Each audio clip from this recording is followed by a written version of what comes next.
Sorry, ladies and gentlemen, boys and girls, children of all ages, welcome to the most electrifying podcast in sports entertainment. Welcome to the Under the Ring podcast. I was jamming to our little music that we got for our countdown. I was hitting them with the Dave Chappelle Robot Man.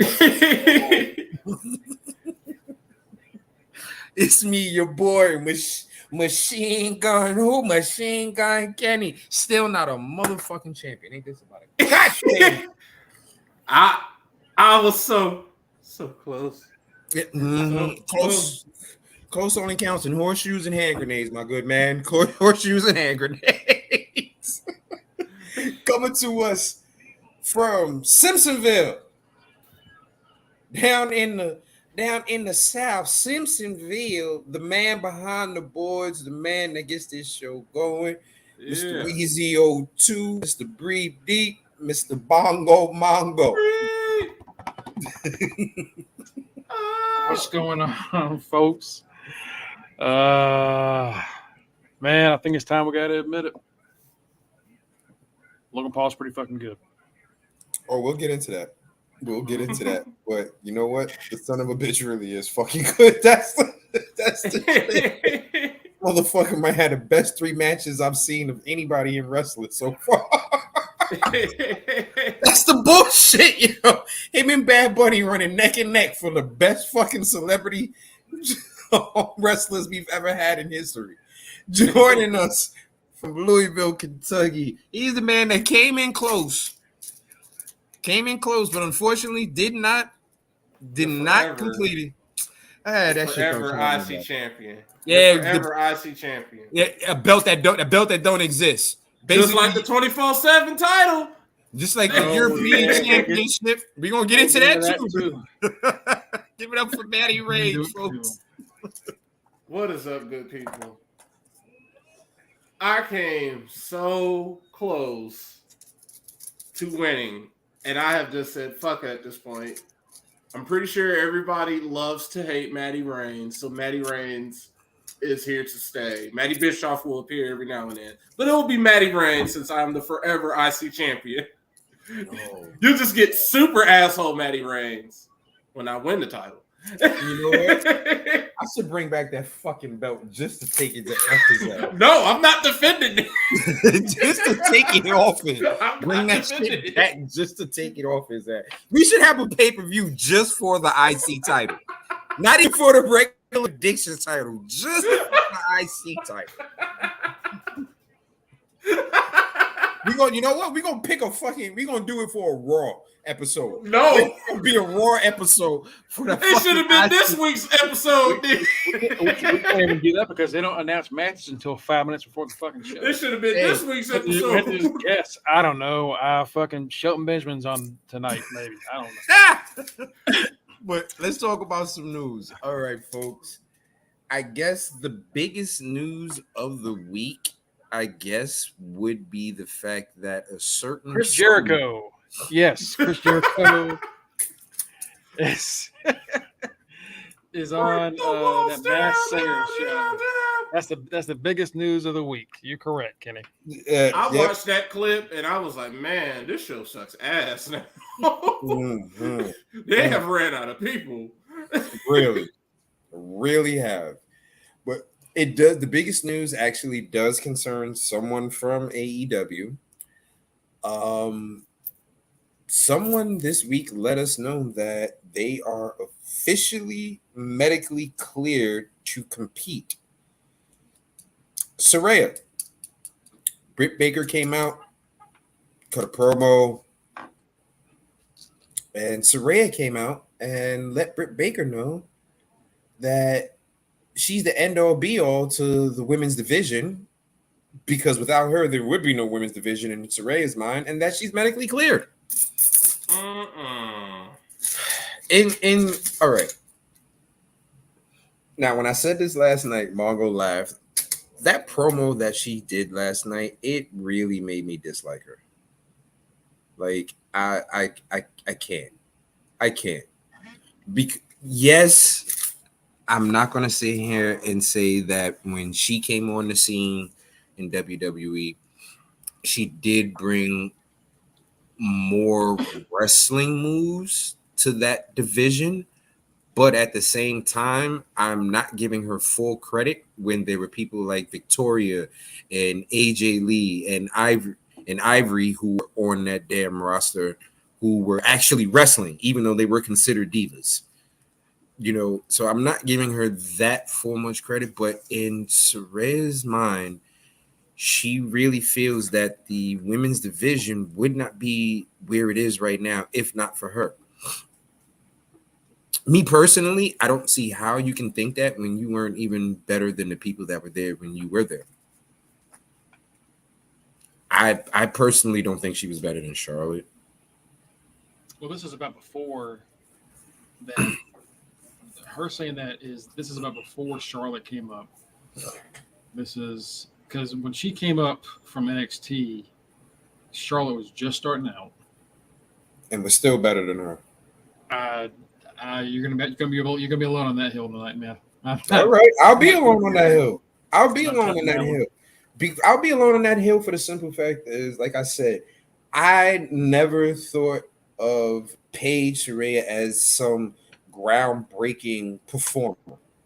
People seem to have put her on a pedestal on that she literally sits there and dwells on. Then she brought up the fact that she faced a drug problem.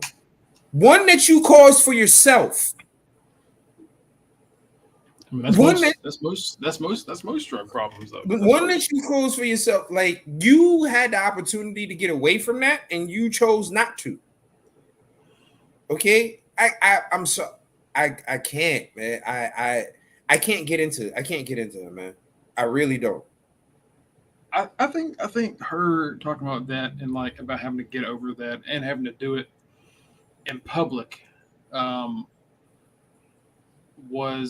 that's an inspirational thing. I think anytime anybody like breaks through a drug habit, like where it's in a serious addiction, I think it's going to be applauded. Right. That's always tough. Her talking about her public humiliation, that sucked for her. That was like, honestly, there were 3 years there that it was just getting worse and worse and worse. And, she didn't even talk about, everything. Like, she didn't talk about, who she was dating at the time and how that went about.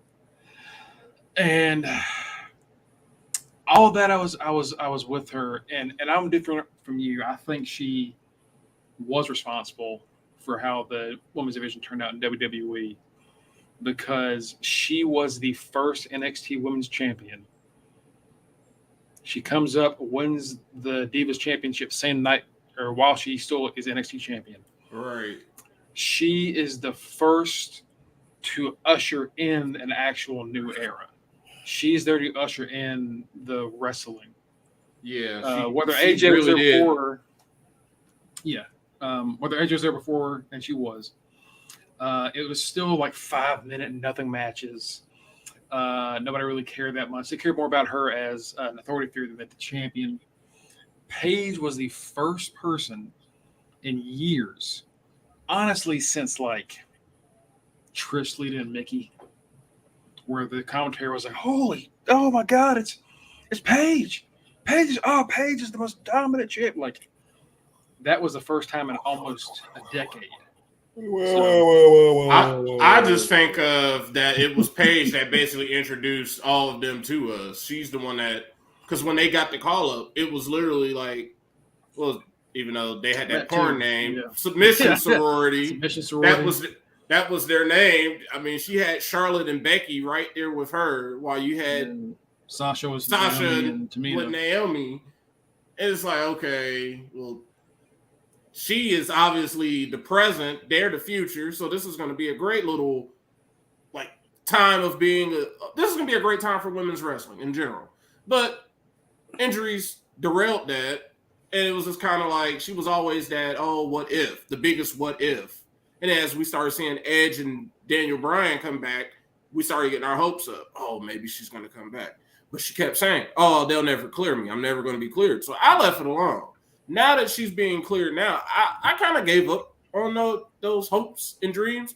I honestly don't want to see her wrestle at all. I'm gonna keep it. I find it very. I just want her to be cool.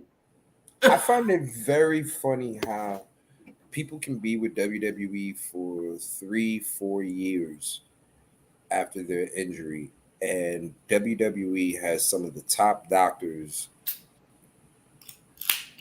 that help heal. Like they're professional football athletes that go to some of these doctors that WWE has for like some of their injuries and stuff like that.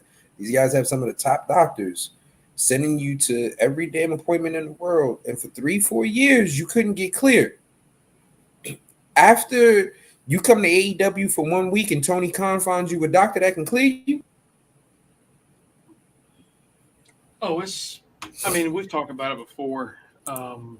Oh yes, I am. There's no problem. As I take a sip from my glass that someone probably spit in. King of the haters. Now I don't blame. I agree with you on that one because all this time WWE has basically said no, and guess what? No. And now all of a sudden she's in AEW, like you said, and it's only been like a month or whatever. And oh, look at this! I'm cleared to wrestle. But the thing that kind of irks me with her being cleared to wrestle is she has little demands in this wrestling. You cannot. This is very pause worthy. She does not want any moves from behind. She does not want to be hit from behind because she still has PTSD from when she got hurt.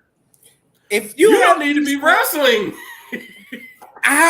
like what moves are you planning on getting done? But so that means they can't do what, a belly to back. You can't be suplexed. Anything where you pretty much are landing on your back, you're telling them that you can't be hit. You can't have no kind of. We'll say we'll have to just see. I mean, it's like I don't think you need to be wrestling. her now she had up, down from that. Her getting cleared reminds me of Shibata, who we saw last Friday, where they're like, nope, no, not happening. Doctors say no. No way in hell, no. And then one day it was just like, all right, we're gonna see what happens. Well, once you go back. And last Friday was like his first official, real, non-exhibition match. Mm-hmm. And it went well. But I'm always going to be like very nervous about him wrestling going forward. Same for Paige, and I was like that for DB for years. I think we all were.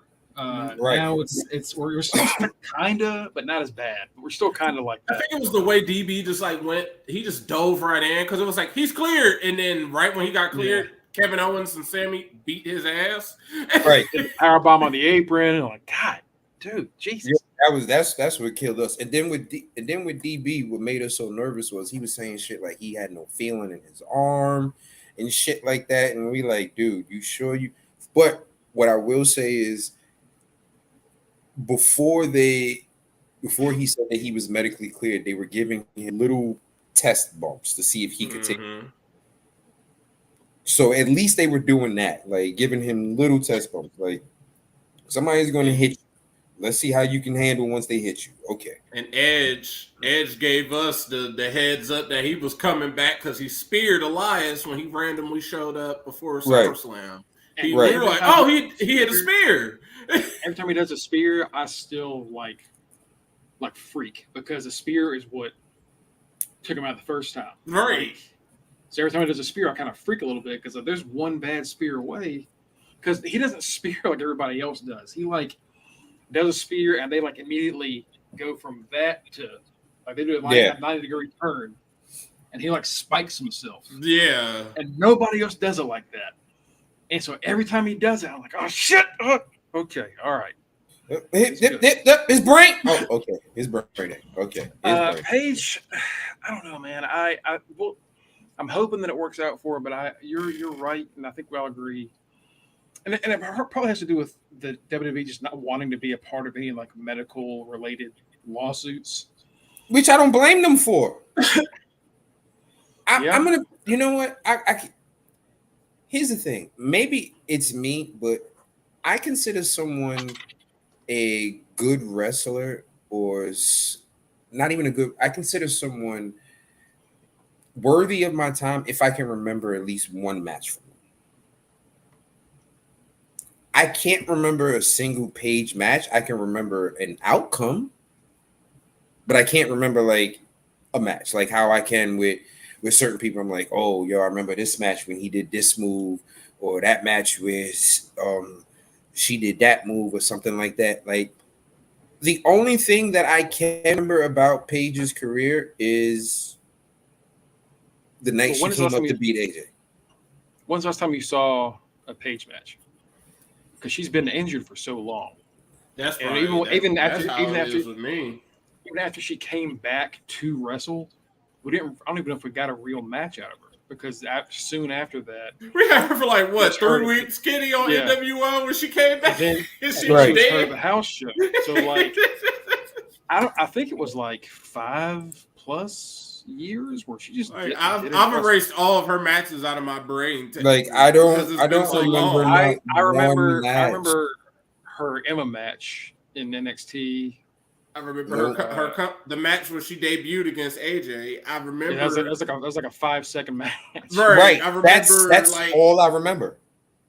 I remember when like her return, and I remember when she brought up like the segment when all of them came up, when basically the current women's division came up. I remember her winning the title. I remember Sasha kicking her in the back. It's like soon as we got used to her, and they hadn't really jump started the division yet, she started getting hurt, and then right when she got hurt, that's when all the good stuff started happening, and that's when it became the the three horsewomen show, and then Bailey popped up. Wait, didn't that tape with her and Maddox and Xavier happen before she got injured? I think she was hurt then, or she was. No. She was. It happened when. It happened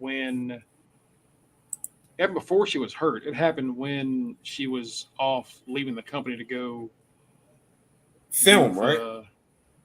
ADR. Hmm? Yeah, ADR. Back when before her career-ending injury. See, this is the problem. This is a problem I have. You see how we're all sitting here going, well, didn't she? Well, maybe it was this one. Maybe it was that. There is no definitive. No, I know that's when. No. That is when it happened. It happened when she left the first time. That is when that came out. Well, look at what I'm saying when I'm like, we can't remember. I can't remember a match. No one's remembering anything except pieces. Tiny pieces. You can't remember a match. Walk me through a motherfucking match. Walk me through a fucking match, Mongo. No, I'm not going to do that. I'm telling you. Because you don't remember. What you remember? The only thing you remember from Paige is her taking Team Skeet with the belt. God. First off, didn't watch it. Secondly, what was wrong with you? Why not? I don't watch people's private stuff getting leaked. It's just something I can't do. Ooh, that's some of the best shit. That's I can't do it. Ooh, so you didn't see Victoria's? Nope. Oh, you missed a good one. I've heard, but I don't. You missed a good one. But like, I remember the Emma match. I remember some stuff she did with Natty. And then, like he said, the AJ match, and she had another match with AJ when AJ came back from a year and lost the belt to her then. And that's when she started like a little heel turn. And then that's when she turned back face real quick to bring the girls up, Charlotte, Becky, and Sasha. And then that's when that happened. But I don't know. I'm nervous about it. We'll see what happens. I'm gonna be honest with you. I'm gonna be honest with you. I don't care. I don't care. And when she says, like, she told Britt this is going to be the biggest match of her career. Britt had that moment when she was bloodied. Britt had her Becky moment. Britt honestly had her. And the thing about it is, Britt was speaking hardcore acts. Like, you talking about this is your house. You weren't here to build a single fucking brick. And that's the thing. I said something on Twitter yesterday. It's a AEW that's not needed. AEW, it is. You're correct. AEW has not responded to her well, and that's something that I think is happening with a lot of people that are coming over from WWE, where they're like, "Oh, you're not a big star like me." Mm-hmm. Like her talking about her issues and having to come back from injury, like that's all fine. The crowd was kind of into it, kind of not. But the second she said Britt Baker was not on her level because she hasn't done all the things that she did in her career, and like she wasn't a high enough. I've done the Tokyo Dome and all that. When did you wrestle in the Tokyo Dome? I don't even know if she did. But the thing that what she was saying about like her not being on her same level, and it was because she was in the WWE. Anytime someone does that, AEW fans just like boo. It's the cheap Impact way. That's TNA-ish. The same way. It's very TNA-ish. The same way, you Mongo, you're 100% right. Because also AEW retired AEW stars throwing cheap shots at WWE. AEW fans want AEW to focus on AEW. Jeff Jarrett got some cheers until he mentioned the fact of real monster, not a man, not a fake monster in red tight jeans. AEW fans was like, "What the hell would you bring him up for? What the hell was that about?" I told y'all what was going to happen. I said that they ran out of shit to say. You can't keep mentioning Vince. You can't keep saying that because now that he's gone, you have no more. That has to go, and they're still trying to go to that well.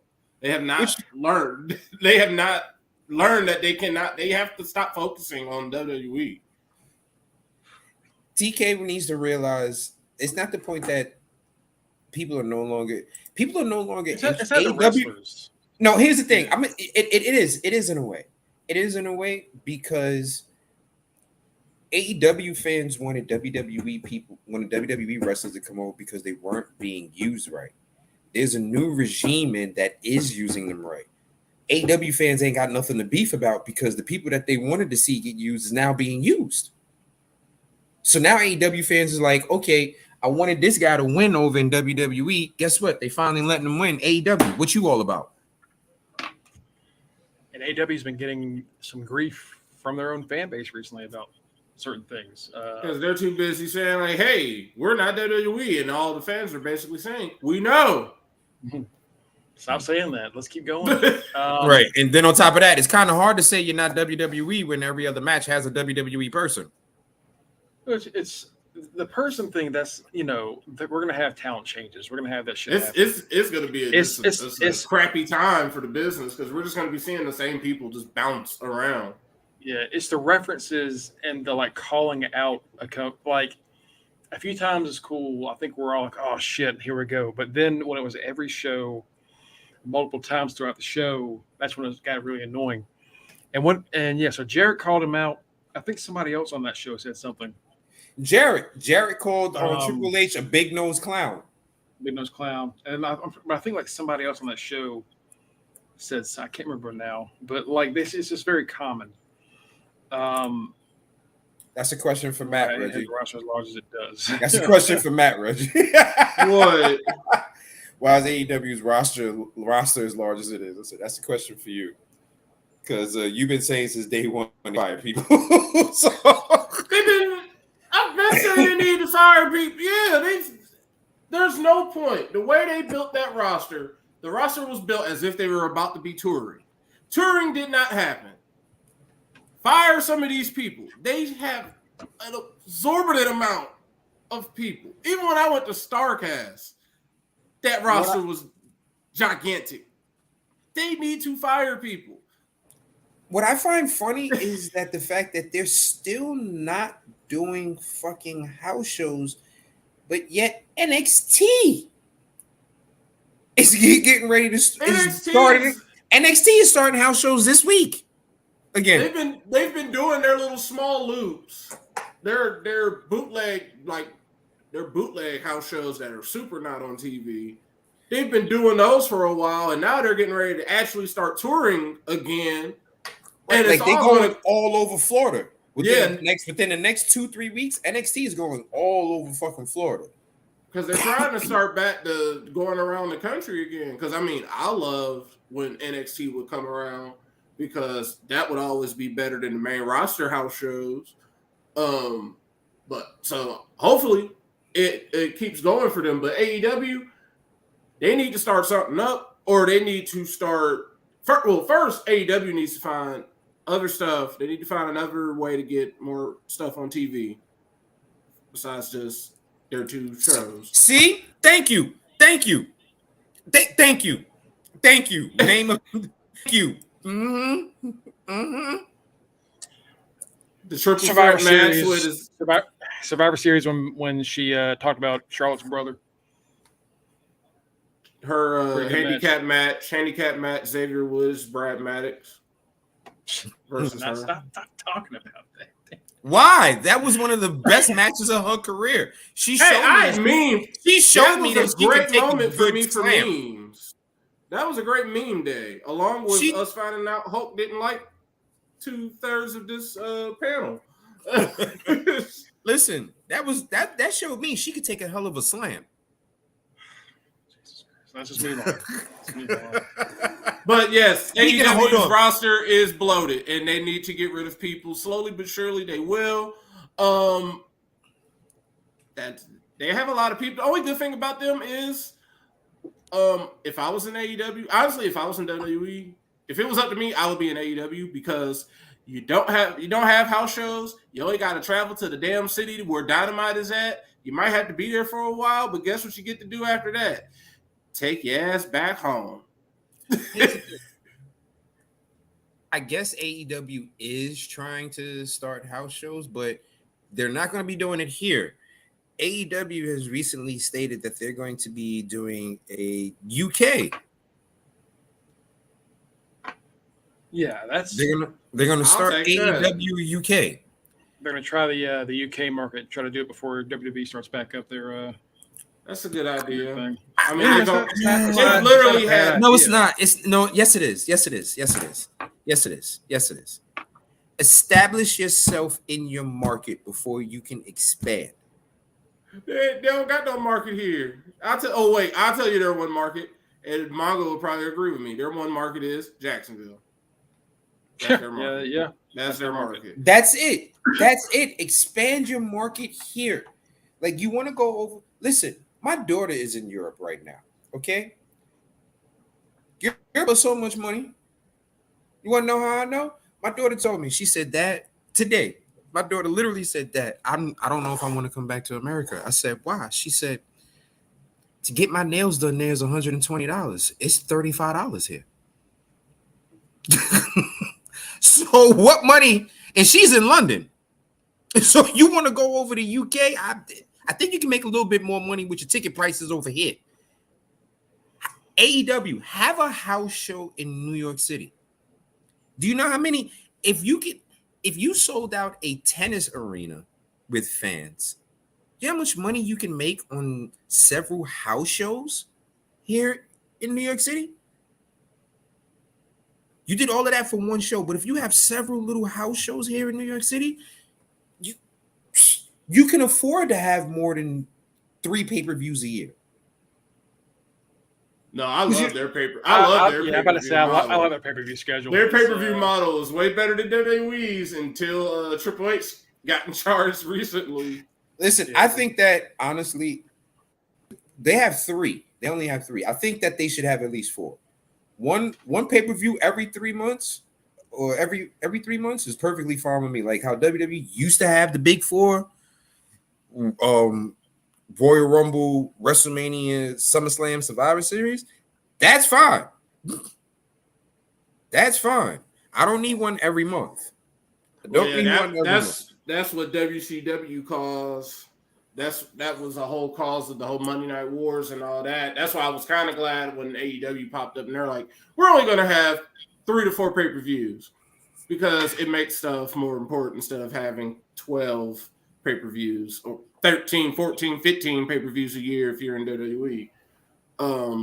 You got Full Gear, Double or Nothing, Revolution, Full Gear, All Out. All Out. Hold on. All Okay, Out. so it is 4. All I right, think 4 is fine with like their little specials in between. Okay. You I know would what? much prefer that. You know what the problem is for me then? Where I feel maybe if AEW had more than one story going per pay-per-view, I can be more vested in it, and it wouldn't seem like you. There's only one story going. Okay, What do you mean? What do you mean? like have more than one story going. Like seriously, have more than one story going. I'm tired of. Yes, you're supposed to have a main story for each pay-per-view. The World Championship would probably be a main story. That's cool. But build a story for the mid-card title. Not just a random fucking match. Build a story for the goddamn tag team titles, not just a random match. Even if you don't have a title match going on at the pay-per-view, why are these two motherfuckers fighting besides the fact that they both on AEW rosters? Well, sometimes they do have that. It's just sometimes the stories just don't hit. They suck. Like whatever's going on with Wardlow right now is Like Like this, Wardlow or like Luchasaurus and whatever he's doing with Christian, and then like even before Jungle Boy was wrote off, a lot of it was just this is just garbage. anyway. Let's get into some more news. Right. Because we've spent this is 30 minutes we spent on this. So Road Dogg caused some controversy the past 2 days because he said that Bret Hart isn't what he would consider a great wrestler. Okay. All right. So Okay. he was talking about because this is the anniversary of the screw job. Right. Yesterday And they're talking about at the time that Bret Hart left to go to WCW, was that seen as a momentum swing for WCW? Were you worried about it? And he said, no. I never saw what the big deal was with Bret Hart as a performer. I never understood it. He was a great worker, and I thought about saying good, but he's a great worker. Better than me, tenfold. well, at least I'm glad he knew that. But I never think that I've told anybody I was a good wrestler because I haven't. And if you've listened to my podcast, you know that's true. I don't think I was a good wrestler. I don't think Bret was a great wrestler. I think he was a better sports. I think I was a better sports entertainer than Bret was, and I think that's where the money is. So that I will agree with. That I will agree with because Bret had no fucking personality. The quote that was going around everywhere was Road Dogg thinks Bret sucks at wrestling. Yeah. That's not what he said. He said he doesn't think he's a great wrestler because to be a great wrestler, you've got to have the sports entertainment thing with your ring work. Is what he was saying. No, you don't. Whether he was right about that or wrong, the thing is, I think people took that quote and just kind of ran with it.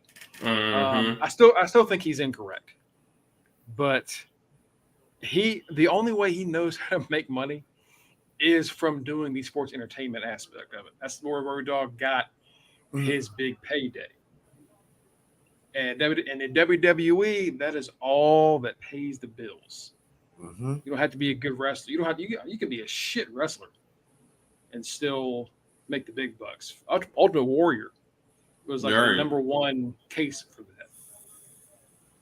that. So whether that makes you a great wrestler or only if you have that, I don't know if that's true.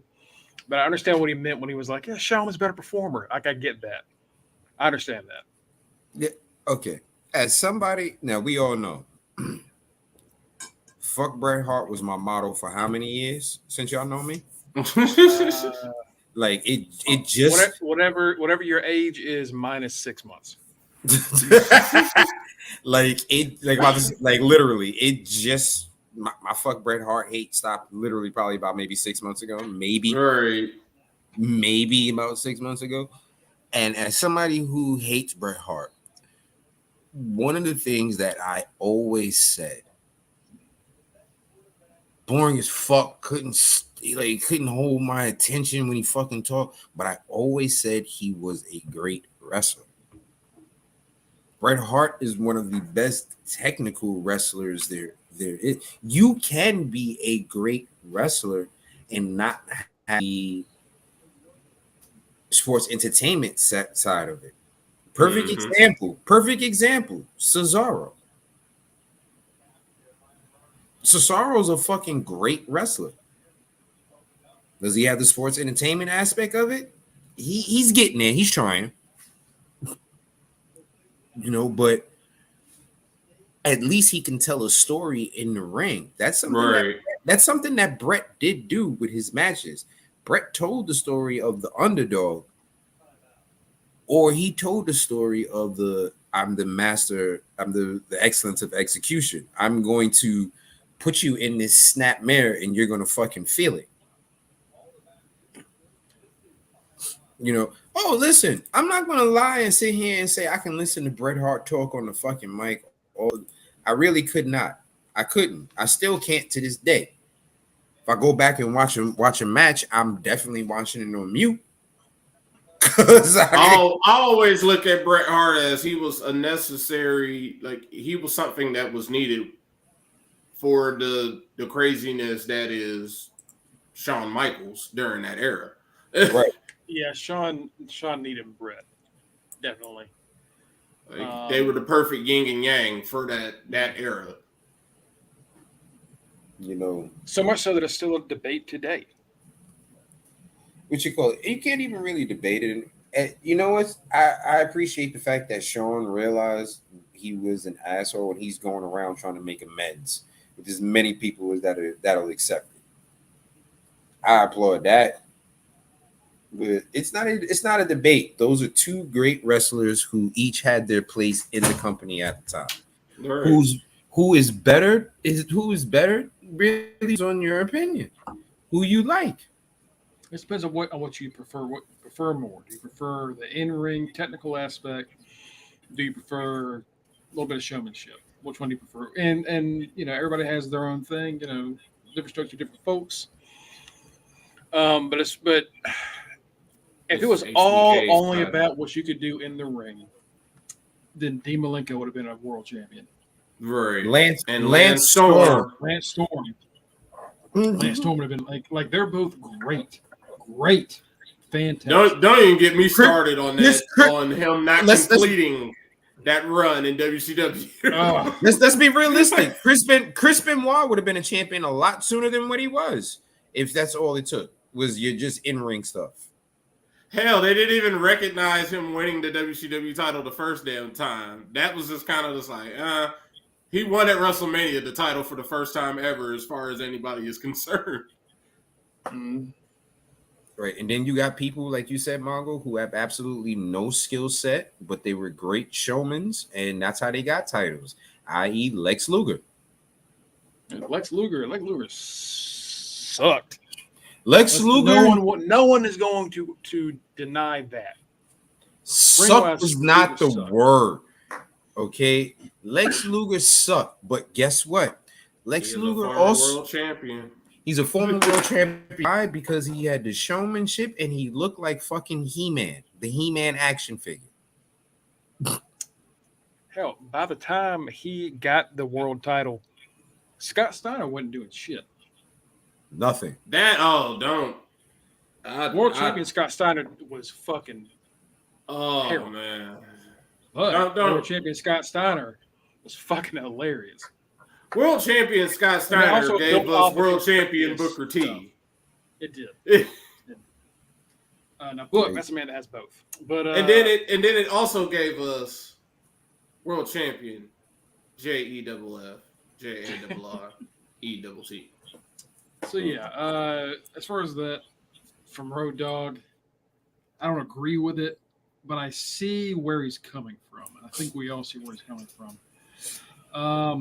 Let's get into Crown Jewel because I think the rest of the news mostly falls on Raw and what happens there.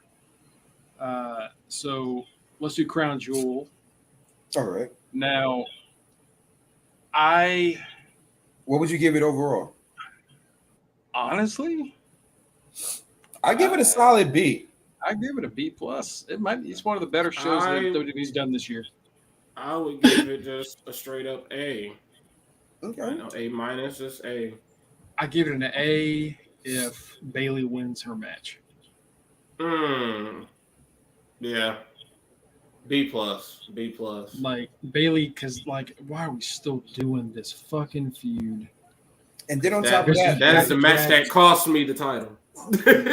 And then on top of that, you got like we all know Bianca is getting ready to start filming a TV show series. Why is she still holding on to the belt? Why is she still holding on? You wanted to hold on to it during taping when you know? Well, I think that show is it's just in development. So I don't even think they're recording it. They might record that after WrestleMania. Since in fantasy we consider that the end of the season, and in wrestling that's basically kind of really the end of the season. A lot of people just disappear after WrestleMania, and then we don't see them. Whoa! Listen here, Craven. Okay, Black excellence is something we fucking. Black excellence is something that we thrive on here, which is why one of the main faces of the show is someone of color. Okay, Black excellence is something that we. Whoa. Because check this out, we were rooting for Bianca's ass way before when she was in goddamn NXT, when we were talking about throw the belt on her from even back then. So let Black Excellence thrive. Motherfucker, we are BET, Black Excellence. What the hell?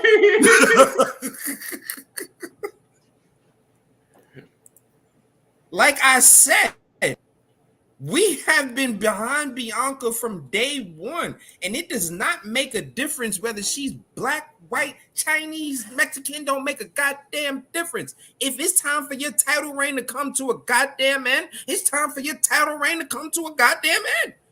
I don't give two shits.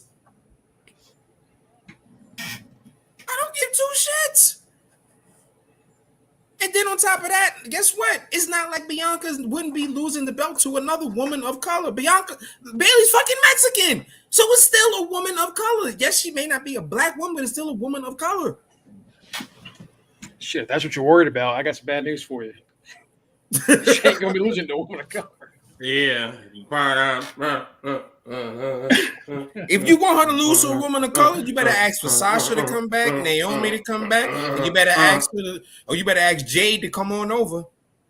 Oh, she gonna lose to a woman of color.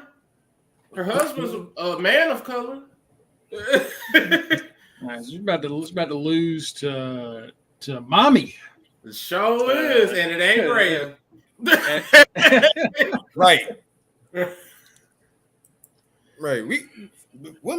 Listen, a black woman. First of all, there's not a person on this panel right now that wouldn't drink Bianca's bathwater if she offered it. God damn it! All right. We're only saying that it's worship her ass.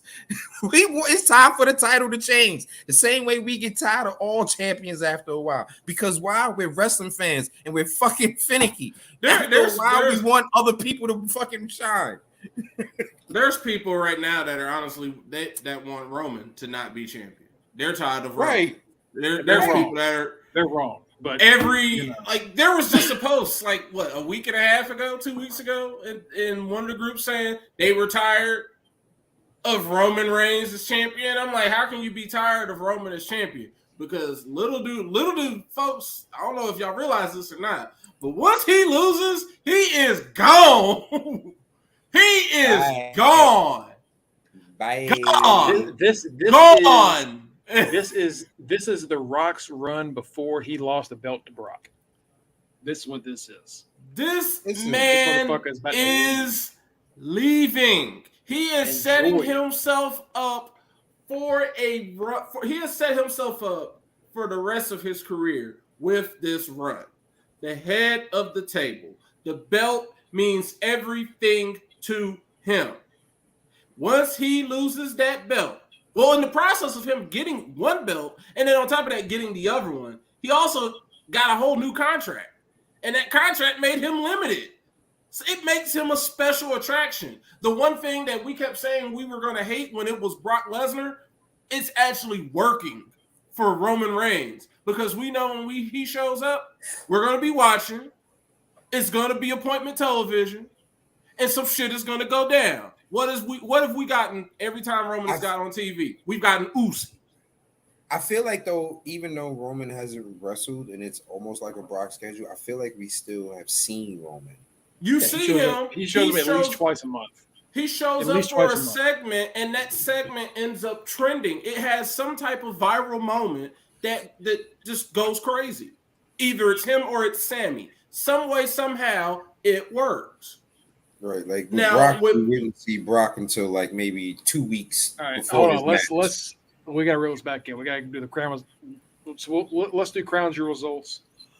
Then we'll touch on Bailey Bianca and then Roman when we get to their matches. We got to run through that shit. Oh, and by the way, We'll talk about that. We'll talk about it later when we get to that. Bailey match. stand is the Bailey stand is actually Mongo. Damn it! I think you're talking about me. But also, I hate the word stand. Fuck that. Don't use that word. That word sucks. There's no need for that word to exist. All right, what's first match again? First match Brock versus Bobby Lashley. First match started off. Oh, this is where I lost it from the first match. My God, that took old Bob. Funny as hell. That pissed me the fuck off. That pissed me all the way the fuck off. Bob beat that motherfucker to ass. near death. He beat Oh, the shit out of him. I was laughing my ass off at everybody because y'all was just like, "What the fuck just happened?" I was like, "Yep, that's why I picked Brock." Listen, my thing is that the part that impressed me during that Brock and Bobby Lashley match was can't say Craven to him. She's talking about you. The fact that Bobby Lashley was able actually to lock his hands when he put the Hurt Lock on Lesnar, because Lesnar's traps and deltoids are like a goddamn school desk table. Okay, that's how goddamn wide his ass is. This was like, two Greek gods locking. That's what this was. This is two fucking Greek big motherfuckers. You know what that looked like? It looked like like God of War. That's what it looked like fucking God of War. It looked like goddamn the picture. When Bobby had Brock in the goddamn Hurt Lock, it looked like the picture that Whitey Ford had painted, or Whitey Whitman had painted on his wall in Dodgeball when it had him with the bull with the horns. That's how Bobby looked holding Brock. Like, he beat his ass. It reminds me of when Chris Masters tried to lock in the same hold on Bobby, but he couldn't do it. His arms, he couldn't lock it in on Bobby. So I think, I don't know if that was intended, but I thought it was like a neat little thing. Yeah, he beat the shit out of him. He just, from like the bell didn't even ring, and Brock was getting his ass stomped, and he beat him. Him beating Bobby this way was interesting because usually Brock is just like F5 suplex, whatever, you're done. He beat Bobby with a cruiserweight move. He countered the hold into a pinfall. He went into UFC mode. He Bret Harted that shit. Bret Hart used to do that shit all the time. Mm-hmm. And it's interesting. We're clearly going to get a rematch on the road. But I need him in the fight pit. But Bobby should have won this fight pit because we already had Bobby lose to Brock. Right. And Bobby needed to win here. And then you had Bobby whip his ass even more afterwards and pretty much choke his ass out with the Hurt Lock. Just put his ass down. You had Brock. We saw Bobby continue that shit later on. Bobby, is this heel turn Bobby? Why not? Why not? Yes. I think we were actually getting something cool with him as a face, but at this point, it's gonna take either fight pit or I quit match. I would like fight pit. Fight pit seems pretty. Fight pit, yeah, that'd be better for them too. I can't see either one of them going to I quit. That was only 6 minutes, but damn, it was a good 6 minutes. Next up, Damage Control beat Alexa Bliss and Asuka for the titles. That was a good ass match. Good match. I don't know why I felt it was a little longer Raw. than it should have been, but Yeah, 12, almost 13 minutes. What was it? The ending was telegraphed. Yeah. With her fisherman neck breaker. That all right. Drew McIntyre beat Karrion Kross in a steel cage match. Not my favorite match of the night. Not my favorite match. With that damage control match, remember, didn't Nikki Cross interfere? Yes. Nikki hit Bliss. Bliss specifically hit Bliss with the fisherman neck breaker. Cross. I remember in NXT when Cross didn't need Scarlett to interfere in all his matches, just beat the shit out of people. Yeah, because he was a monster. Impact, he didn't need anybody. He just beat the shit out of people. On the main roster, now that he has Scarlett back, they have reduced him to man who needs his manager to help win a match. And I fucking hate it because he doesn't need that. Like that shit, just let Scarlett be there to just be her, like, whether it's a sexy thing, whether it's helping him be intimidating, whatever, but don't have her interfere in the fucking match. They didn't need it. And it really hurt this match. Who was going to win that match? I honestly had no clue who would win. Honestly, I expected Drew because of Cross winning the first one. And then Drew needed to win, especially after losing after the Castle Clash. Oh, yeah. You know what I mean? He needed to win. But like you said, Margo, there's no reason. In NXT, all they used to have Scarlett do was just put a damn clock down. She'd sit there and she'd like give you little evil looks and mischievous looks, or she was his calling card. Basically, one time they did the fireball thing. Yeah, didn't work. NXT also didn't work on the main roster. Just stop doing fireballs. It was with Keith Lee, right? Keith Lee was looking stupid with his eyes all wrapped up. Stop doing fireballs. Fireballs don't work anymore. It's in the 80s. Just stop doing fireballs. Yeah, I hate it because I know how good Cross is. I know how great Drew is. They can have just a good one-on-one thing without that fucking interference. There's two matches that had it that didn't need to have it. It pissed me off. So that's like the one match on the show that I like. Really, I didn't like. Drew wins. We get Judgment Day versus the OC, and Judgment Day wins because Rhea interferes again. It's getting kind of tired that they. We see who comes back, and I called it. You damn sure did. We'll talk about it when we get to Raw. But I called it. Braun Strowman and Omos. Now let me say this. I have hated Omos for the majority of his run. This shit was fun. This was probably his best match. This was definitely his. This was definitely his best match. I think part of the reason that a lot of his matches go and look the way they go is he had the same issue that Nia had with her matches. When you're huge over your opponent, sometimes you're too strong. And you can't, and when you hold back, it looks awkward and Frankensteinish. He didn't really have to hold back with Braun. Because that's another big goddamn gorilla. It was two goddamn gorillas hell out of each other. And then Omos talking shit. It was fucking great. I mean, I was entertained by Omos before this match because he had MVP talking for him. Omos is my nephew's favorite wrestler. Nice. So I'm sure he is mad that he lost. But great match. Braun had a great match with Omos. Braun also didn't know when to shut the fuck up. Braun also fucked this all up after this match. Yeah, like, we had a 47 start. Shut up. Just fucking people were talking about match. Just say good match. People were talking about you two in a positive light. This is the best Omos has looked. People from other companies were like, oh, wow, good. Will Ospreay said something nice about it before Braun went off. Braun was flippy shit. Braun had to. Damn it. Anyway, next up is Usos and the Brawling Brutes. Bravo. Bravo. Bravo. Bravo. Brawling Brutes. Bravo. All right, Ridge. Y'all next. Ridge, you Ridge. Ian figured it out. That leg is stabilized.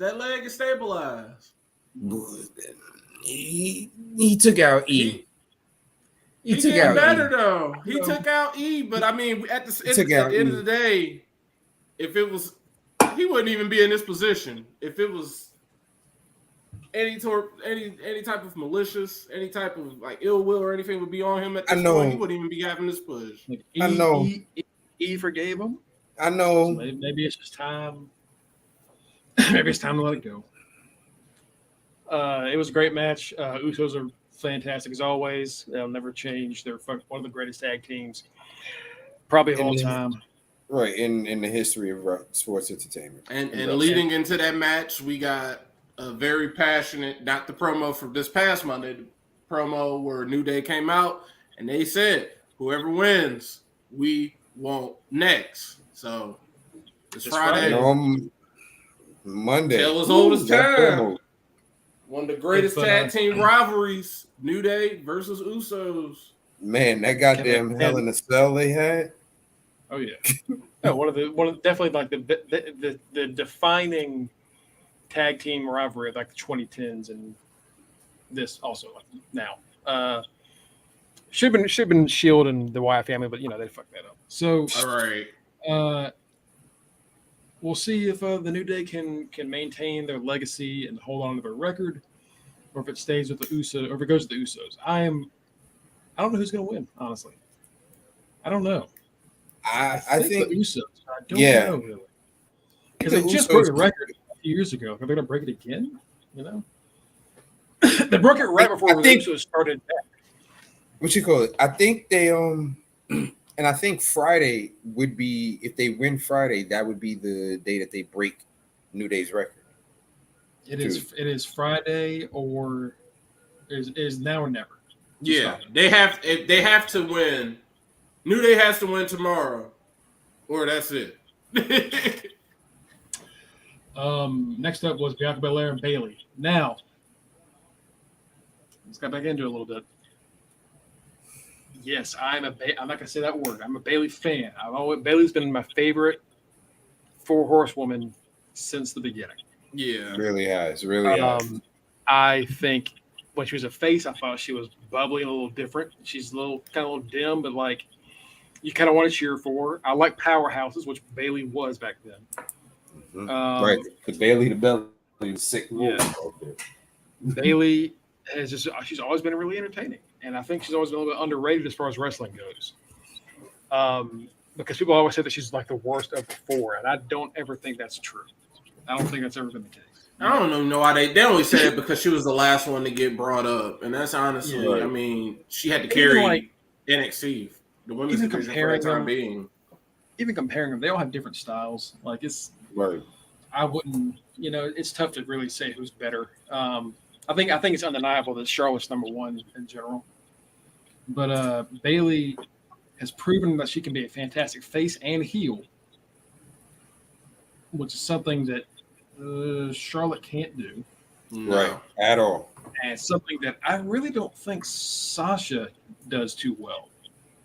No, Sasha sucks as a face. Yeah, Sasha sucks as a face. Don't get me started. Becky sucks as a heel.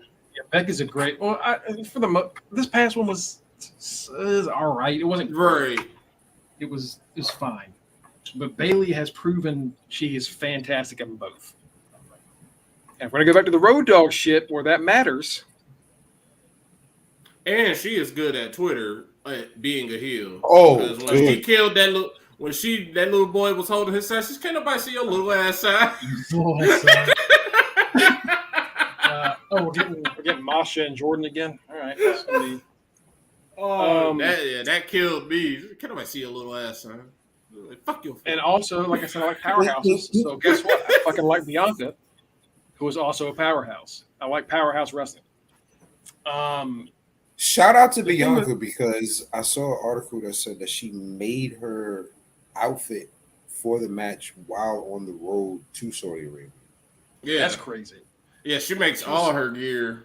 She is so like multi-talented. It's fucking incredible. It's ridiculous, man. She makes like Matt says, she makes all her. I think she makes Street Profits gear as well. Mm-hmm.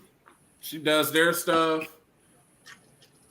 Like when she showed up at the Kentucky Derby, she made that.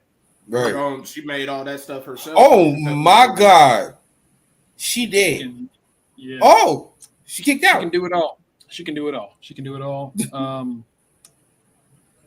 So it's nothing against Bianca. The problem is this feud was about the Damage Control taking over.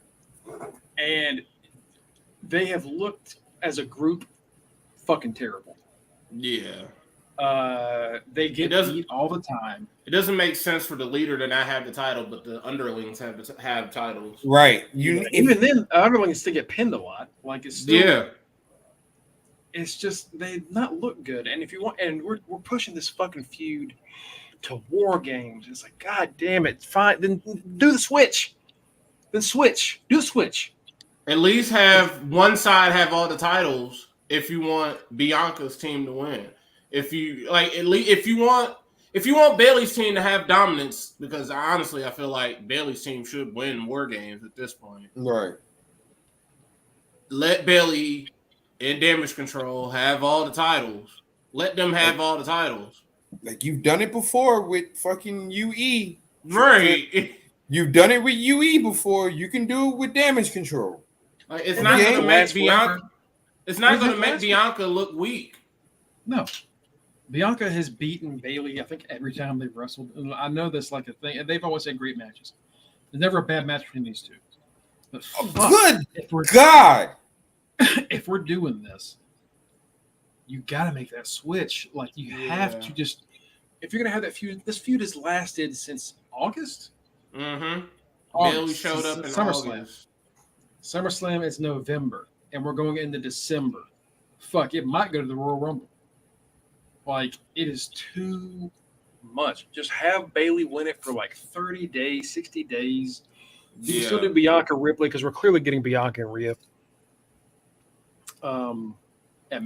They really should have done this like we had. What was that? Just a couple years back when we had Randy randomly win the title from Drew, and then Drew won it back like a month later. Right. Just boom boom.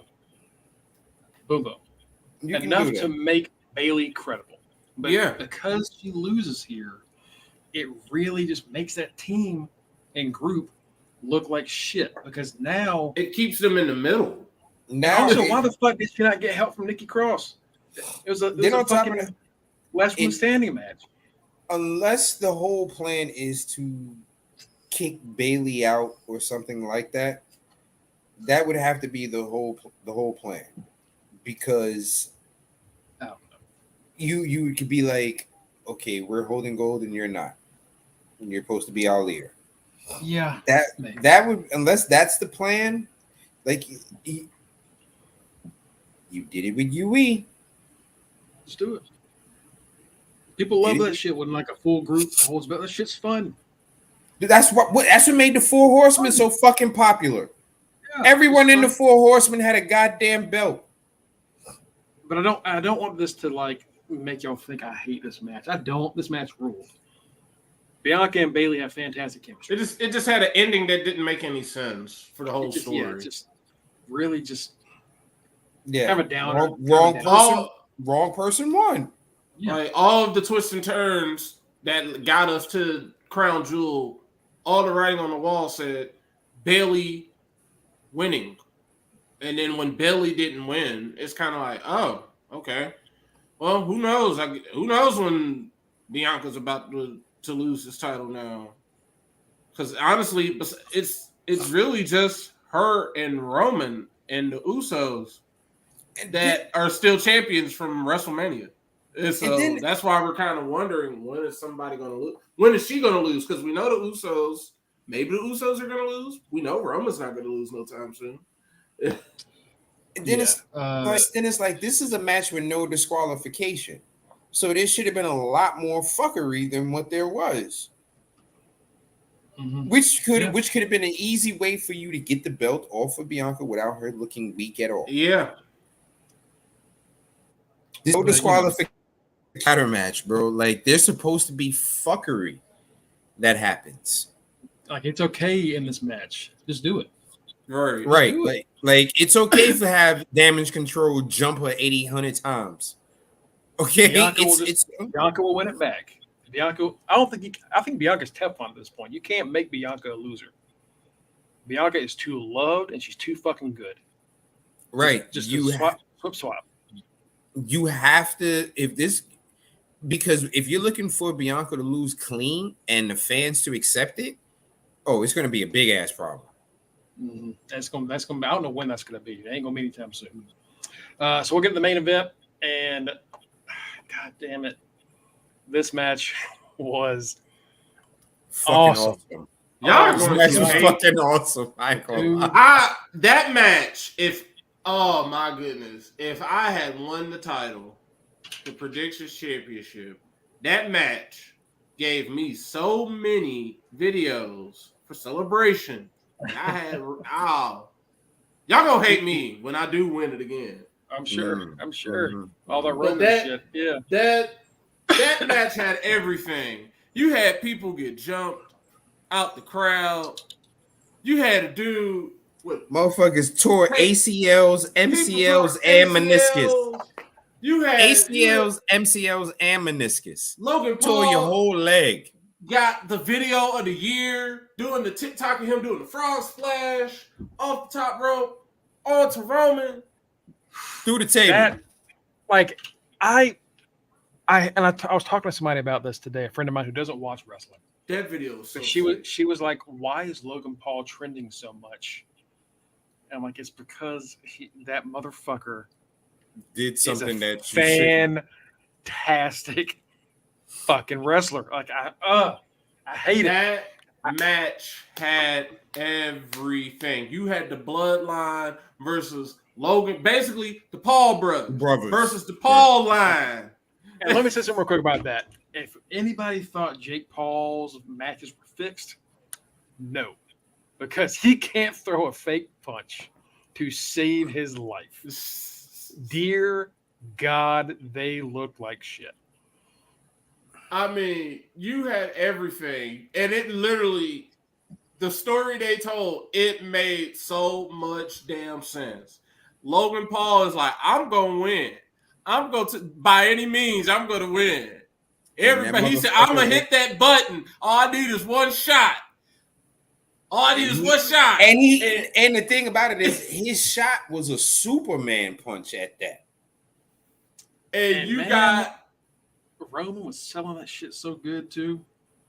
Like just narrowly avoiding it and be like,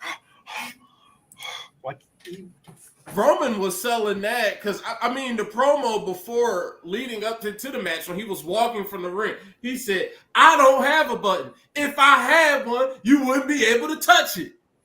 He's just like, no. Roman's like not using a mic promos are always like him, just like straight up, I'm shit talking. This is just me talking shit. They're always great. And he did one of the after the match too. He did one after the match. He was like, God, this guy he's gold. I don't want to see him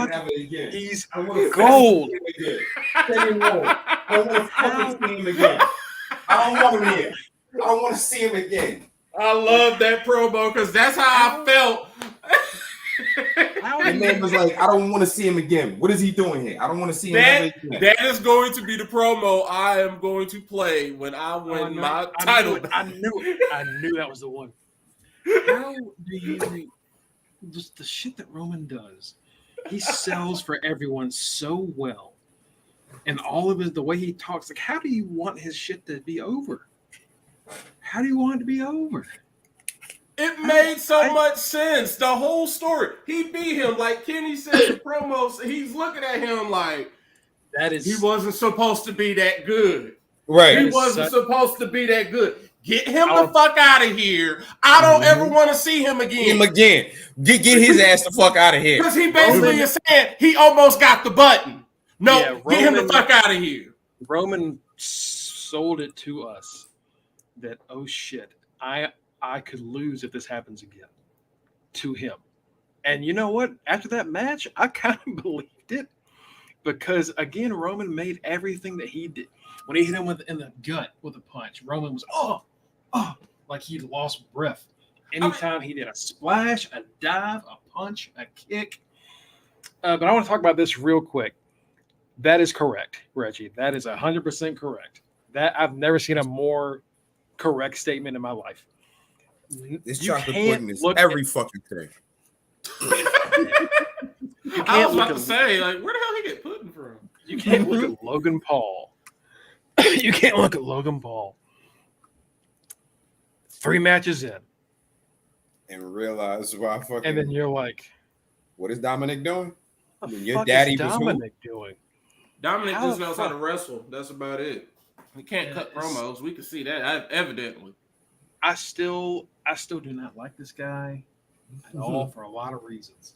Right, but he's a good ass fucking celebrity wrestler. I can't deny how good he is. I can't deny how good he is. All of these people, they all happen to just be from Ohio. But, hey, I had to say it. But they're all people that are just naturally good at just doing these, like, they're natural assholes. They know, and then they know, so they're already used to being an asshole growing up, being in high school. They're probably the big man on campus and all that. They used to being like this. Now you get to turn it up in front of everybody in the crowd, and then you got a bigger asshole. You got a bigger asshole across from you in Roman Reigns. So it's like, oh yeah, y'all about to love me. And then they look at somebody like Miz, so they're already going to be good at this. I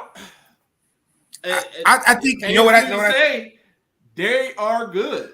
They're what wrestling needs.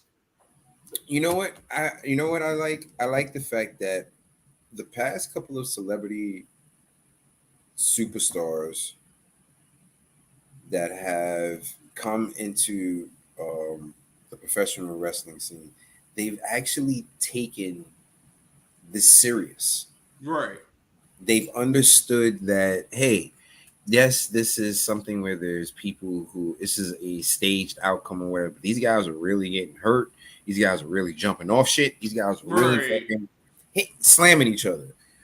The past couple celebrities have, you've heard people talk about them training like, yo, I've never seen them. They've been really hitting the gym hard, trying to learn as much as they can. Like, how many people were praising Bad Bunny's work ethic up to his matches to get in the fucking gym to learn? Paul had Shawn Michaels training him. Right, he had HBK training him, man. Like, HBK just don't train anybody. Sure don't. All right, and then for him to put you in a major, like, this is pretty much like Crown Jewel is WrestleMania 2. Yeah, it really is. Like, for the people over there, right. This is the Super Bowl, WrestleMania, World Series, all that wrapped into one. Right. It's this day little celebration of their season over there. Like, you see the pyro and shit they have over there. Like, they pulled out them drones. They did all that drone stuff. I'm like, man, they don't even do that here. I was like, wow, this is nice. Y'all didn't even do that for a SummerSlam. That was in Nashville in a stadium. You saw me in the chat, right? I was like, yo, they better come with something big for WrestleMania because this is nice. But you have absolutely right. Pat McAfee, Bad Bunny, and like all those guys have taken wrestling serious. Right. Whereas before, back in the days, the 80s and the 90s, whatever celebrity you had come in, they wasn't really there to wrestle. It was a publicity stunt. Mm-hmm. And if they did want to wrestle, they were looked at as weird. Steve right. Amell. Why he want to wrestle? Right. Oh, that's because he on Arrow. He already weird. He doing that Right. stuff on Arrow. Exactly. You know what I mean? Like, come on. You got people. Oh, don't worry about it, Mongo, brother.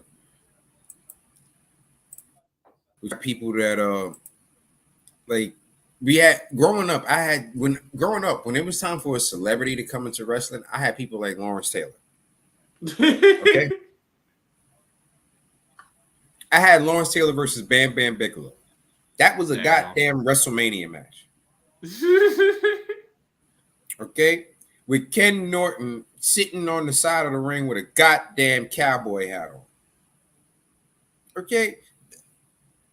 Lawrence Taylor could barely do a goddamn clothesline. Right. All right. And then as I got older, the other type of celebrities that I had people like Dennis Rodman, Karl Malone, Snooki, people like that. Oh, damn it, Reggie. See, look, Snooki in the ring still gives me nightmares.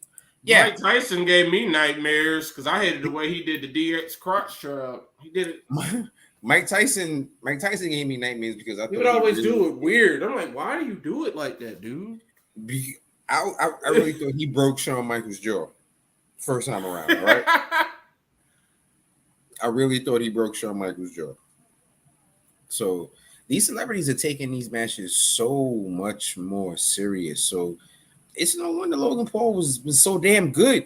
And then, like you said, the moment of the night, your man puts up on his TikTok, you wanted to be, I'm gonna make you viral, Roman. I'm about to make you go viral. And jumps off of the damn top rope outside onto Roman through the table, never letting go of the goddamn phone. Man, he hit that frog splash perfectly. He hit that shit hard. Okay. Because you heard he that went, oh! He hit that shit hard. He was like, I hurt for him.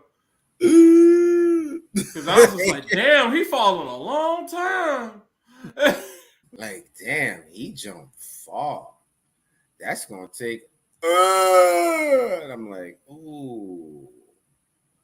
But as usual, people always forget about my man Solo. Hey, shout out to the Usos with the greatest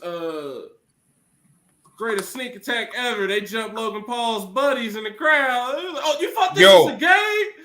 That was hilarious. Boom, they sitting there watching this shit they sitting there watching this shit like, oh, Logan, come on. Your man Jay just grabbed money and was like, get your ass over here. He was like, what? You thought this was a game?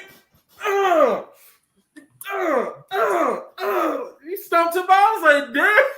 Got his friend, threw him in the ring. Super kick. Right. Yo, they were sitting there like, we did not sign up for this. We thought we was just coming to watch the show. That's why I was like, oh, they really saw them as a threat. And he was like, yeah, y'all not leaving with no chance of winning this title. That's where it was like, he is definitely the head of the table because he just had this whole crew just got murdered. For no reason. They weren't even thinking about jumping in. Okay, they was just sitting there videotaping it like, oh. Like, that's why Jake Paul had to come out. He's like, yo, why are y'all just jumping everybody? Now, he's like, nah, I ain't do it. Y'all ain't about to just be beating up everybody. I'm about to come out here and beat somebody up. Then they said Jake Paul throws one of the worst fake punches in the history of thank goodness. Good. We ain't got time for him to be hurting nobody. Good grief. That fake punch was good grief. It was horrible. Like Michael said, at least we know he can actually fight. He's actually knocking people out, y'all. Unbelievable. He can't fake it. Unbelievable. I don't know. I'm still not buying it, but we'll see. He's fighting people past their prime. Yeah, that's he really is. He got that's the goddamn problem. Fight somebody his age. Right. Somebody that's witty. Right. So that's like we said, Roman getting out the ring. Your man grabs the belt from Paul and says, I don't get his ass the fuck out of here. I don't want to see him no more.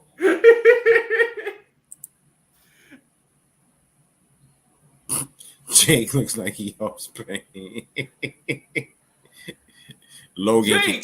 Jake is Drago's son. That's what Jake is. Jake is just Drago's other son. But here's the thing. In the process of Logan doing the viral move probably of the year, he ain't got no knee no more. He ain't got no leg. He ain't got no leg. He tore his ACL. He tore his MCL. He tore his meniscus. Pretty much this nigga's walking around with bubble gum for a leg right now. He just got, it's just a hinge on there at this point. Right. They put his leg is fucking 2 toothpicks and a rubber band. That's what that shit is. His leg.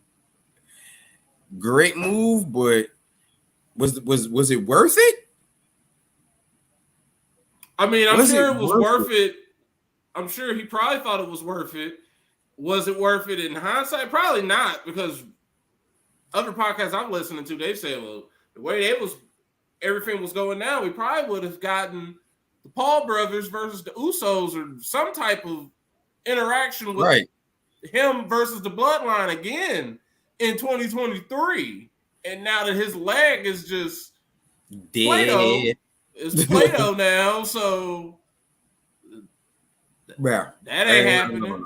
That ain't happening no more. Not one bit. Unless Roman gonna come back after he's no longer the head of the table and decides to beat his ass at like SummerSlam. Because I mean, at that point he's gonna be limited. So if Roman's showing up, it's gotta be for a special attraction. He's gonna be John Cena, the new Cena. Ooh, Logan Paul's buckshot lariat better than Hangman's? I'm saying no, keep it in Hangman's. Nah, I don't know. I don't think so. I don't know about that one, Reggie. I don't know. It was better than CM Punk's. Oh, 500 times. I'm excited to see what he does when he gets back, not gonna lie. Yeah. We know, Margot. The hater in you is not flowing very nicely. Crown Jewel, great show. Let's move on to Raw. Raw has some surprise visits here. We talked about this earlier. Who would the OC get to help with Rhea, since it's always Rhea that interferes in the match and it's always her that causes the match? Mongo actually called it in the chat by putting a picture of it. He sure did. And Mia Yim is back. Good pickup. I can see how that would be the combatant to Rhea, with her being the head bitch in charge. You know what I mean? So I can see how that's the combatant to Rhea. Once this is done, what would be next for Mia? Ouch. I don't even think they know. Is Mia signed to a real contract? Because she been doing. I didn't even think that much. Honestly, yeah. No. I do. Because you know why? It wasn't Tripp had a problem with the way Keith Lee was wrestling and not wrestling like a big man. It was Vince. Vince is gone.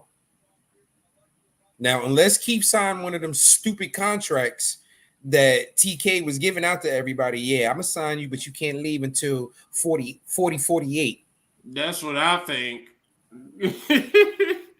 unless he signed one of them stupid contracts, I do think that he is going to come back because, like I said, it was Vince that had an issue with the way that he was. Remember, Vince was the one that said he wasn't wrestling like a big man because Trips let him do his thing in NXT. So I wouldn't be surprised if he did. It would definitely, it would make it an interesting dynamic to have almost a Keith Lee, a Braun Strowman, and a Bobby Lashley consistently on your TV. Right. It make it a very interesting dynamic. And Gunther. It's a very interesting dynamic of fucking big ass monsters, big meaty men slapping each other. So we had Mia Yim come out. She came out, beat Rhea down with the kendo stick. Pretty much we know this is setting up the War Games. Right. Well, it's still Survivor Series, so it could just be some type of intergender Survivor Series match. True. Yeah, you know what? It is intergender, so I doubt they'll make it a War Games. It'll probably just be a regular Survivor Series style match or whatever. Right. So, and on Raw, good grief, we had another big moment with Mr. Money in the Bank. Well, before that, we did have one of the best promos. We had New Day and the Usos with that cutting each other's ass. Cutting each other's ass, boy. Talking about you don't know what it's like to be back in catering. You got hair off of your daddy's name. And they was like, do you know what it's like living in my family, having to live up to this goddamn name? I'm like, ooh, wee. This gonna be good. This gonna be good. They was I'm like, I need another rap battle. They was like folks got mad that Matt Riddle came in there and killed the mood, but I was like, that kind of was the whole point. Right. Like, they was about to scrap. And he's just like, yo, hey, everybody chill out, bro. You like, you want to hit my bongo? Right. People on Twitter were like, I hate when he comes out like that. He was supposed to that's why he showed up. He showed up for that reason, for comic relief. The fact that he got my man Jimmy to hit the whole rhythm on the ball. Jimmy was like, he was like, you puff pass, dude. Right. Too much. So that made us want that whole crowd to suck ass. It really did. They hating like that's a lot of hating. If you're gonna hate like Mongo, that's superior hate. So that promo between them, it set us up for a 6-man tag match.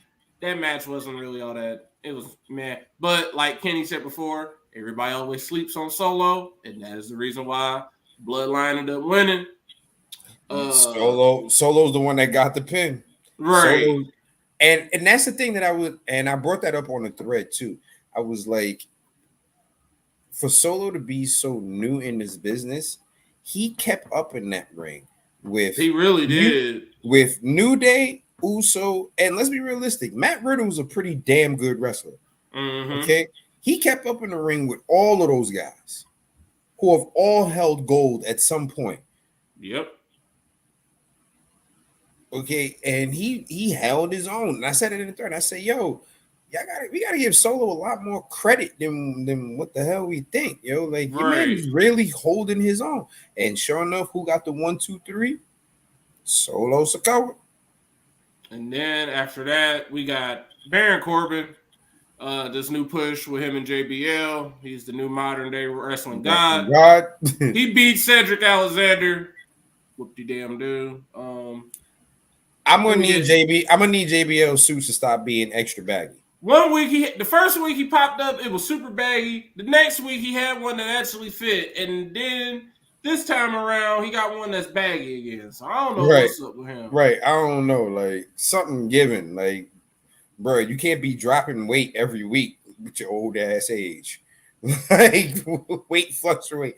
I was like, yo, why is your man's suit so baggy? Like, it's 2005 right now with that suit he got on right now, yo. Like, this is the Steve Harvey collection, old one.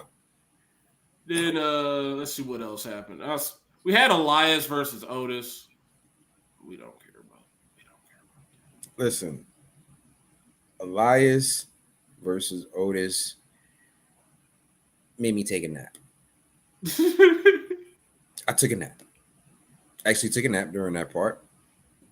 And then after this, we had another Monday night. This Monday Night Raw set us up for War Games, but it also had a lot of great promos. It had a lot of great segments that were noteworthy. The next segment, we had Damage Control with Bianca's crew. And we had the match off of the century in Asuka and Io Sky cussing each other out. Listen. In Japanese. Listen. They going back and forth. First off, not a one of us knew what the hell. And the funny thing about it, none of us knew what the hell they were saying, but we all loved it. All the black people, because Bianca was right there, and she's just like, "That's right." They're like, I don't know what she's saying, but she cussing her out. And then we found out when it got translated, she wasn't even really cussing her out, but it sure as shit sounded like she was cussing her out. Oh, she was calling her. She was that shit went. Baka, baka, baka, baka, baka, baka, baka, baka, stupid.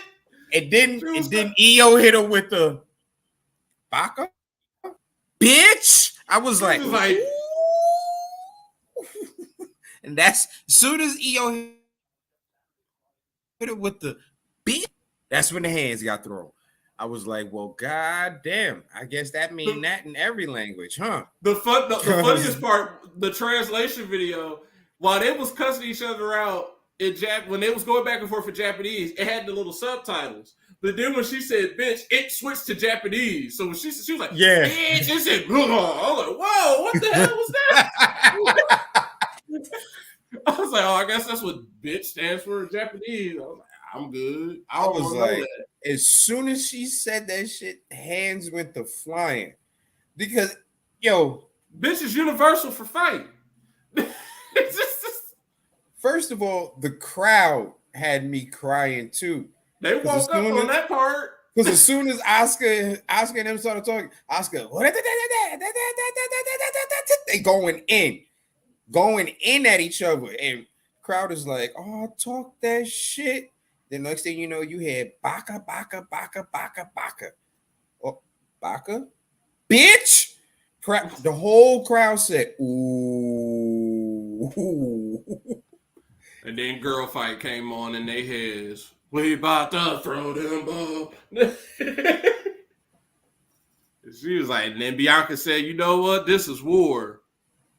And we got ourselves war games.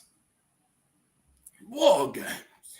It's never going to be the same without Regal calling it. Then after that, we get a nice little match of student. It's not even student versus teacher. It's just the wily veteran versus the young up and comer. And Austin Theory versus Sheldon Benjamin.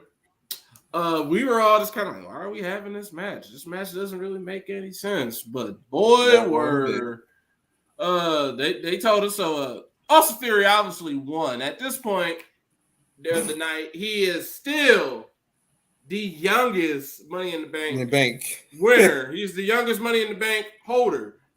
So he had beat the old man down. Can't stop him. And then we get another great segment. Miz and Johnny Gargano. They gave us a meme-worthy moment of Johnny Gargano pointing over at the Titantron, in which it led me to come out of meme retirement. Basically, Johnny Gargano is still putting all Miz's business out there. Miz paid Loomis off to do all of the stalking, to choke him out and all that. He showed the videos, everything. So that was a good segment. I can't wait to see where this leads off to. We got Johnny Gargano versus The Miz. Obviously, The Miz is going to win. Oh, hold on. You would think Johnny Gargano, but nah. Hold on 1 second. The Miz. One thing that's majorly important, because we're going to be bringing this person up. Right before OC and Judgment Day started fighting, Seth Rollins came out because he was going to do his US Open challenge. Yeah, they interrupted him. And Finn pretty much told Seth, look, you owe me a title. And I'm going to take this title. And as he's talking, that's when OC comes out. And as they sitting there standing face to face, Seth hits them with the Homer Simpson gift where he steps back into the bushes and disappears. Your man just hit him with the because he's like, this ain't got shit to do with me. Nothing. This ain't got nothing to do with me. So we didn't get a chance to get the US Open Challenge match then. It was the Open Challenge was paused, and basically gave us a telegraph of this will now be going to the main event. It is no longer going to be at the crossover hour. Right. So after we get the plan of War Games, and now that we also had Nikki Cross out there, and she basically says she is going to align herself with Damage Control for the time being. We get surprised with a 24/7 title match. Dana Brooke versus Nikki Cross. Guess what? Guess who won, y'all? Nikki Cross is the new 24/7 champion. And guess what? She is the last 24/7 champion. She won the title. She's backstage with Damage Control, and people said, I know what she did. She did it on purpose. It's a title at the end of the day, regardless. And she did respect. She didn't throw it in the trash. She just slid it and missed the trash can on purpose. I think that's what she did. But she effectively threw it in the trash. Retired it. It's retired. It's on the website as retired. So goodbye. Good riddance. Never come back ever again. No more. Besides, if R-Truth can't have that belt, there's no reason for it to be around. Okay. So after all of that, we get some more little segments and all that, but we're here at the main event. Seth Rollins Open Challenge. Seth comes out. He's talking that shit. Who's going to challenge him? Well, here's a little whippersnapper, Mustafa Ali. Guess what happened? He's like, yeah, I'm going to come out. Nope, he don't get to come out because Bobby Lashley yoked him up and murdered him. Whip that ass. Hate crime. He hate Whip crime. that ass. I was like, what? But Bobby, was that necessary, Bobby? He wasn't the one that you wanted. And that's that kind of like, if people didn't think, it was kind of like, okay, Saturday, if y'all didn't think Bobby was a heel on Saturday, well, guess what? Y'all like this dude, Mustafa, right? Yeah, we're going to have him kill him. So, y'all know. We're going to have him destroy him. Like, Bobby ain't about to be up on the turnbuckle talking about nope, that's gone. That little fist pump, no. He's about to be doing this again. And that's it. So, he killed Mustafa, and before we could even get anything before he could even get his hands on Lashley, before he could even get his hands on Seth, nope. More fuckery comes out. More fuckery happens, and lo and behold, the youngest, We hear A-Town down. And it's just like, are you serious? Why is this boy coming down here? As a side note, we have suggested in the past to use the money in the bank. The money in the bank is for a championship opportunity. It's for any championship opportunity. It's not just for the world title. We saw Charlotte win hers. She challenged for the NXT Women's title. You can do whatever you want. It's a guaranteed title shot. Right. Austin Theory decides to come down. And honestly, fantasy aside, I'm like, please do not cash in on this title. Please don't. Because I'm just like, but at the same time, so he has that, like every person with the money in the bank, they had that brief little battle within themselves. Do I want to do it? Do I not want to do it? And they finally said, he's cashing in. Oh my God, he's cashing this shit in. And I mean, bless his heart. And you know what that means. I said bless his heart. I said bless his heart. I said bless his heart. So you know what that means. Him died. Bless his heart. He tried. He tried so many damn times. You get an A. He tried. I mean, he hit the man with a pedigree. He hit the man with his own finish, with one of his many finishers. He tries every damn thing in the world. Catches him with an A-Town down. Oh, he gonna win. Nope, here he's back up. Bobby Lashley's back. Pulls the referee out.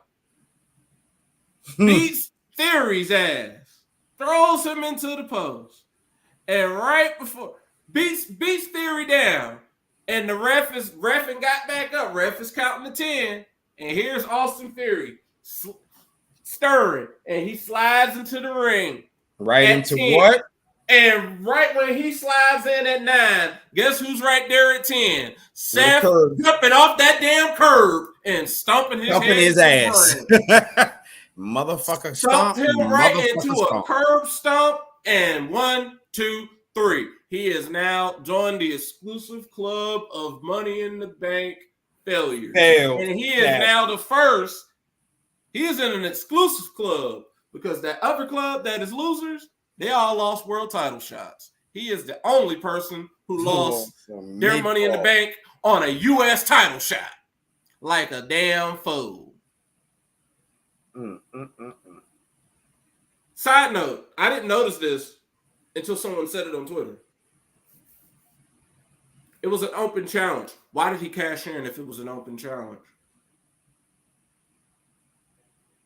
Maybe it was a free. He's gonna use that. He's gonna use that loophole to get the thing back. Someone said, they were like, it was an open challenge. Why did he cash in? Like nobody technically accepted the challenge. Lashley was out there, but they never rang a bell. Mustafa tried to come out. The match was never set up. And he just said, that's going to be the loophole that he's going to use. That's going to be his loophole. And I mean, he ain't got clowned ever since. He's been getting clowned. Baron Corbin told him, "Hey, welcome to the club." Baron Corbin told him you're in an exclusive club led by John Cena. John Cena was the first. Austin Theory is the last. Well, he's the present. Now, folks, honestly, let me see what I said on Twitter, because I said it was perfect. It was a perfect way of just getting rid of it. It was a wash. Because it was a pain in the ass. It's a nuisance. It was a constant reminder of what is not there anymore. Vince. Austin Theory as the Money in the Bank holder was the constant reminder that, this is the person that Vince liked. Because he should not have been up on the main roster. And then as time progressed, and now that Vince is gone, and as much as for the people that say they don't like it, but for the majority of us that do, it don't make any sense where you have a Money in the Bank brief You have a Money in the Bank holder in Austin Theory, and you have a once in a generation type of talent gimmick. What is going on with Roman Reigns? There is no perfect way. There's no way. There's no way to have Austin Theory come in and win. And no, it ruins the gimmick for Roman. You can't sneak up and snap because Roman will die for that title. So you can't. There's no way of sneaking up on him. The Bloodline. You saw what the Bloodline just did to regular ass people. What do you think they're gonna do to somebody like Austin Theory? So, like it just did. It was not going to make sense. It eliminated something. It was just something that needed to just be written off. To just say, hey, it's 2 years in a row now that it's a couple times in the last few years where they just had to just right or wrong. We saw it with Otis. Otis was the Money in the Bank champ, was the Money in the Bank holder.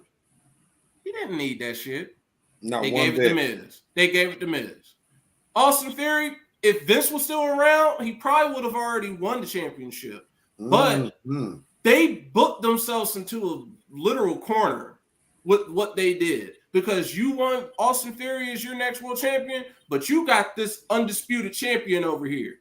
Right. You can't split. You're fucked. So they did what was necessary. You've gotten rid of this. He's not going to be walking around with it. That is technically the last reminder of the old era.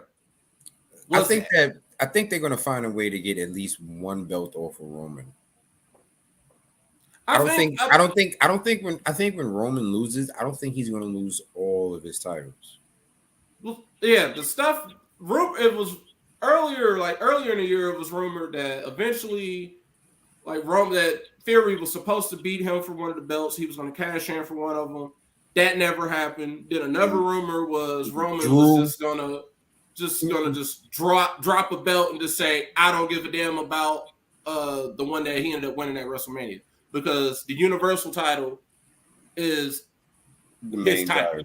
It's his title. So he was like, I don't give a damn about this WWE title.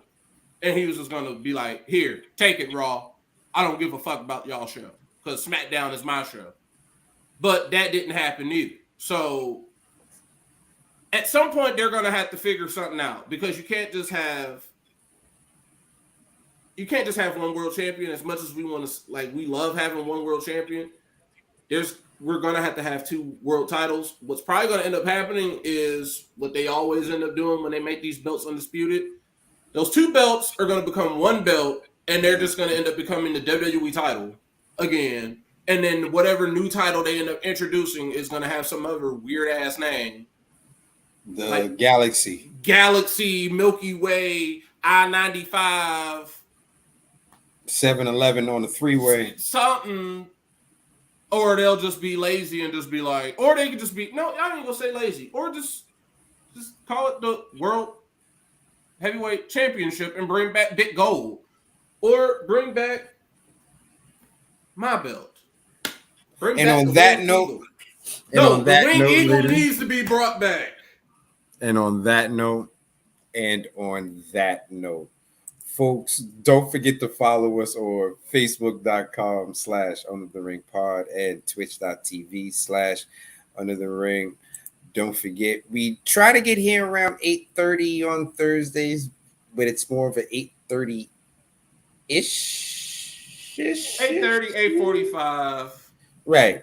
Here's the thing. If you follow us on those 2 things right here, like I said, Facebook.com/UnderTheRing Pod or Twitch.tv/UnderTheRingPod. If you follow us, you'll know exactly when we're coming on. And don't forget to follow our individual Twitter pages as writer Greg Bush SK. You got me, the photographer, Rock Ribs 44. You got the political man, Mr. Fresh Bed, Mike Jones. You got the sports mecca right here, the right answer. And don't forget our street team captain, Boriel Maliente, and our once in the blue correspondent that will give you anything that you need to know in the making area right there, Justin D. Baxley. Folks, thank you for joining us. We had another wonderful goddamn show. Thank you for interacting with us. We didn't forget. You and Reggie didn't do picks for Crown Jewel this time. Actually, no, you did, and you said you were taking all the picks that Matt took. So we know you didn't win. I I mean, remember that. I came in second place. You go. You said you were taking all the picks that Matt took. Matt didn't win, so we know you didn't win. Reggie, we got which ones you took too. All right, to see if you won, because you might not have won either. You might be like me, ain't win shit yet either. But that's all right, because next show we will have predictions, as there is a TNA special next Friday. So, Overdrive. We're going to do some predictions. Tito's going to have to put his belt up on the line, and maybe I can finally win one. I seem to do pretty good with TNA, so maybe this will be the one that actually works out for me. Maybe. Thanks for joining us, folks. Y'all have a wonderful night. We'll see y'all. Frank